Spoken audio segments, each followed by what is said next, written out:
It was a very emotional day.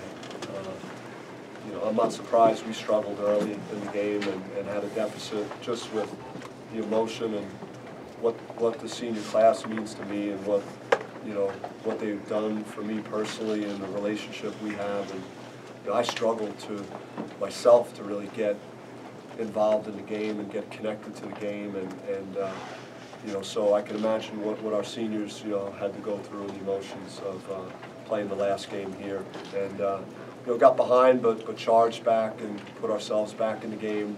I thought the difference in the game was could be simple as our last 4 minutes of the first half, and we had empty possessions where we didn't make shots, and some of them were open and shots we could usually make, and we did it. And then to start the second half, we didn't have enough energy, and they were able to generate the lead they did. And it's who we are, though, man.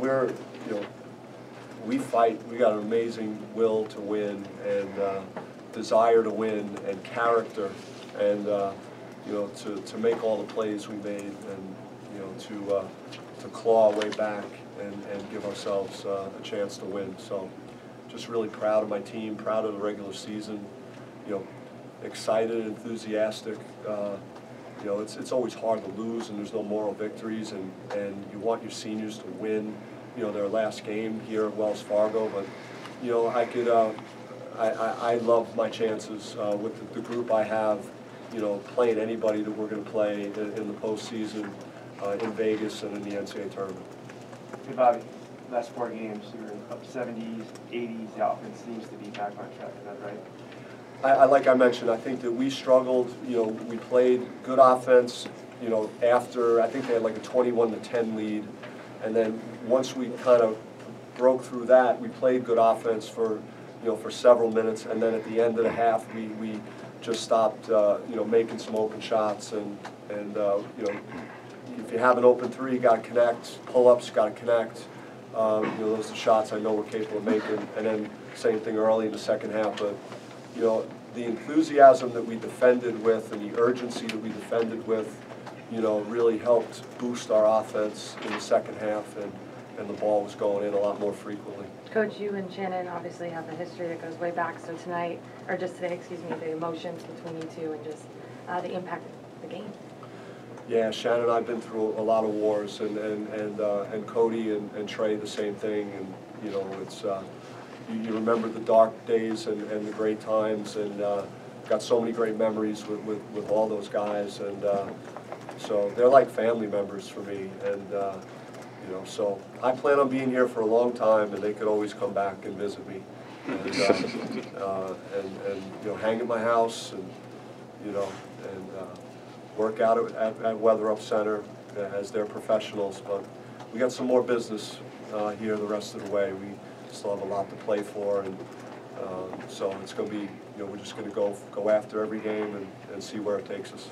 Bobby, Cody hit the big three and then struggled up the foul line. What do you say to him after? I say to him that, hey, if I didn't get a technical off of a 3-point field goal that I thought Remy Martin hit, and then a subsequent, foul, which the 3-pointer was waved off, and that, by the way, has happened to us a couple of times this year, and we were on the wrong side of that, so we were always on the wrong side of that. Me getting a technical in a 1-point game is every bit the same as Cody missing free throws. I mean, it was a crazy finish. I mean, Pickens, it's got to be high 80s, and he missed 2, and a lot of pressure in these games, and there's a lot on the line, so it was. But I told him that we would never have been in the game with some of the shots he was making and his defense if it wasn't for that, and we still had a chance to win the game, in the last possession. So there's so many things that go into winning and losing. You can't just point to your free throws at the end. Coach, before the Pac-12 tourney, do you guys hit the reset button, or how do you adjust? I just think anyone that's disappointed shouldn't be, in our locker room when you give that type of effort. And again, Stanford, say what you want about them, you know, and everyone's going to evaluate their season, but you know, their non-conference is a throwout for me. They're you know, they're the biggest team that we'll play against. They have experienced front court players that are productive. You know, Travis, how many teams are going to be able to deal with a guy like that? Pickens, I think he had 20 in the second half. He's hitting threes and doing his thing. I mean, they're a very good team, you know, I think. And so, you know, not disappointed considering where we were in that game. You know, down 19, and you know, most teams might have lost by 25 or something. A bad team or just an average team, but you know, our desire to win, and you know, the guys in the locker room, it was proud of their effort and how they fought for the win. What's the message for your team going into the postseason play now? That we could beat anybody in the country. That we've already done that in you know, in the non-conference and in our league. You know, we've played so many close games. You know, we've proven that we could beat some of the best teams in the country handily. You know, our tournament in Vegas, we've already won a championship in Vegas, so that's a positive. That you know, I know the guys remember how that felt. Even though there are some that might want to say that you know, that season, that part of the season was so long ago that it shouldn't count, but it does count. You know, so everyone.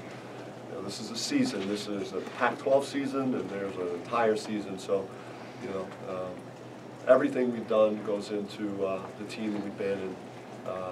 All the close games just proves that you know, you're going to have to bring you know, a very good game to the table to beat our team, and you're going to have to play for 40 minutes. So get ready to play in the last minute or two. You know, because you're not. You know, no team has defeated us. You know, where we're just. You know, playing the last 2 minutes out, playing the string out. Every game, even our Stanford loss at Stanford was close at the 3-minute mark. It was a 2-point game. So, you know, we're gonna, you know, if you want to beat us, you better bring your A stuff and be ready to play for 40 minutes.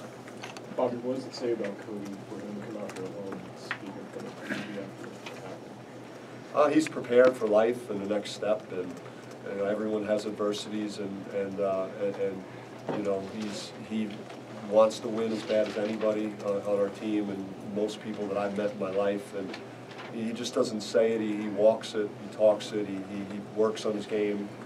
He's done that for every workout that I've had him in. So, you know, do I think he deserved to step to the line as a senior and make those and see where the game would go next? Yes, but that's not life. Sometimes you got to deal with hard losses and adversity and see you know, how you respond to it. But he's a man that's prepared for life now when he's done playing at Arizona State. Coach, how do you assess this regular season and what it means for the program moving forward? I just think that you know, it's been outstanding for me. It's been the best year in coaching that I've had, you know, top to bottom. You know, just it's a great group of guys. Good people, hard workers, you know, fun team. You know, you never know what to expect. Just when I'm thinking it looks as bad as it could possibly look, down 19 and having to use timeouts, they find you know, another surge, and they've done that all year. So you just want your guys to play together, play for each other, and just try and win. They got tremendous character. Anything else? Thank you. Thank you.